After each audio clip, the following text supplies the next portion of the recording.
Hello everyone, তোমরা সবাই কেমন আছো? আশা করছি তোমরা সবাই অনেক ভালো আছো। আমিও কিন্তু খুব ভালো আছি। তো দেখো, চলে এলাম নতুন একটা মিনি ব্লগ নিয়ে।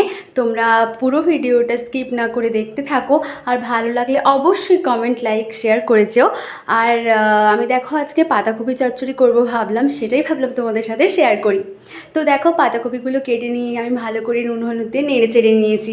এরপরে কিন্তু আমি ভালো করে 5 ফোড়ন, এলাচ, লবঙ্গ, দারচিনি, গোটা জিরে, আদা কুচি, শুকনো লঙ্কা, কাঁচা লঙ্কা সমস্ত কিছু দিয়ে, টমেটো, হলুদ গুঁড়ো, লঙ্কার গুঁড়ো, জিরে গুঁড়ো, ধনের গুঁড়ো সমস্ত কিছু কিন্তু আমি দিয়ে কিন্তু মশলাটা ভালো করে কষিয়ে নিয়েছি।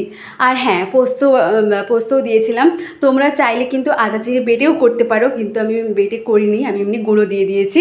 তো দেখো, এরপর ভালো করে মশলাগুলো কষিয়ে নিয়ে আমি কিন্তু জল দিয়ে দিয়েছি। এরপরে দেখো হয়ে গেলে আমি একটু ভাজা জিরের গুঁড়ো ছড়িয়ে নামিয়ে নিচ্ছি। তোমাদের ভিডিওটি কেমন লাগলো অবশ্যই কমেন্ট করে জানিও।